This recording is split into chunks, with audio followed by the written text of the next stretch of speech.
Hi guys, welcome to Chandan sir Palamu channel.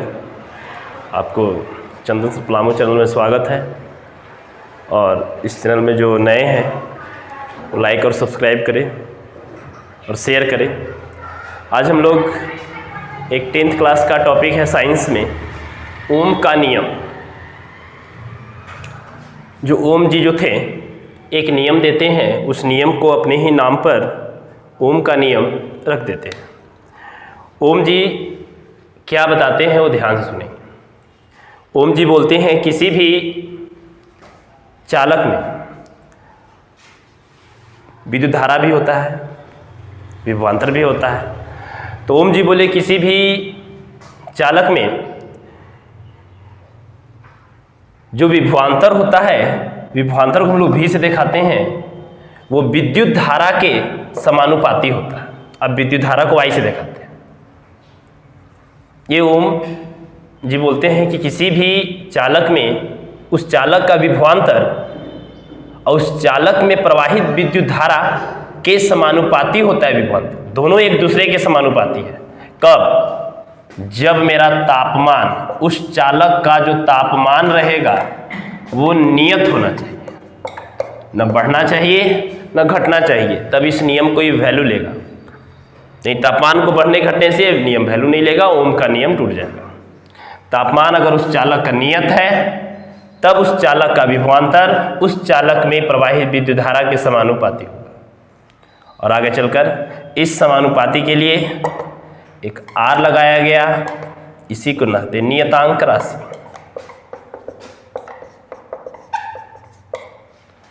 आगे चलकर इस आर का नाम दिया गया प्रतिरोध। प्रतिरोध प्रतिरोध का ऐसा ही मात्रक होता है ओम। अब प्रतिरोध का मतलब होता है कि किसी भी चालक में विद्युत धारा के प्रवाह को रोकना। किसी भी चालक में विद्युत धारा के प्रवाह को रोकना ही प्रतिरोध कहलाता है।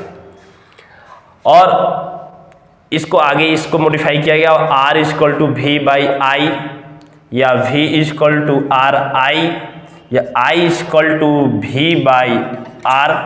ये तीनों फॉर्मूला का डिस्कवर किया गया।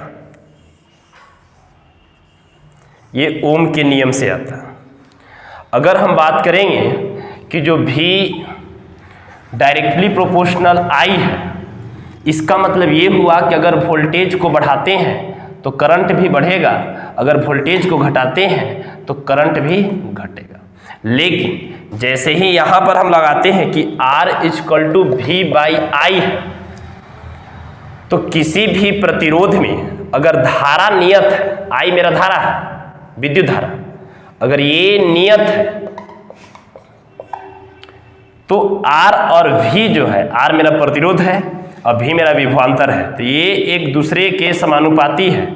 R को अगर बढ़ाते हैं, प्रतिरोध को बढ़ाते हैं, तो ये भी बढ़ जाएगा वोल्टेज। कब? जब धारा नियत रहेगा तब। याद रखिएगा, धारा नियत रहेगा तब ये काम करेगा, अगर धारा नियत नहीं रहेगा तो ये काम नहीं करेगा। अगर इसको घटाते हैं तो ये भी घटेगा। कब? जब धारा नियत रहेगा तब। नेक्स्ट अगर हम बात करेंगे कि V equal to R I, V equal to R I, अगर ये मेरा नियत है, प्रतिरोध मेरा नियत है, न बढ़ रहा है न घट रहा है, तो इसको अगर बढ़ाएंगे तो ये भी बढ़ेगा। वोल्टेज बढ़ाएंगे तो धारा भी बढ़ेगा, और वोल्टेज घटाएंगे तो धारा भी घटेगा। कब? जब मेरा प्रतिरोध नियत रहेगा तब।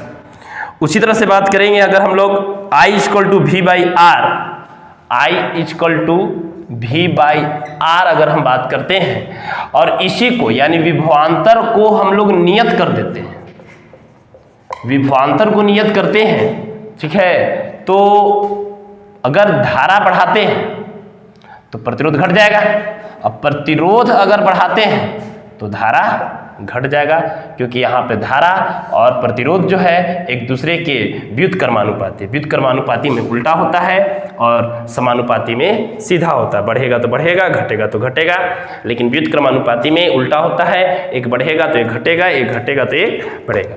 है गाइस, इस तरह का वीडियो इस चैनल में उपलब्ध कराया जाएगा। और जो भी टॉपिक क्लियर करना हो कमेंट सेक्शन में जाकर लिखें, उस टॉपिक को क्लियर कराया जाएगा और पर डे आपको वीडियो उपलब्ध कराया जाएगा। नमस्कार, धन्यवाद।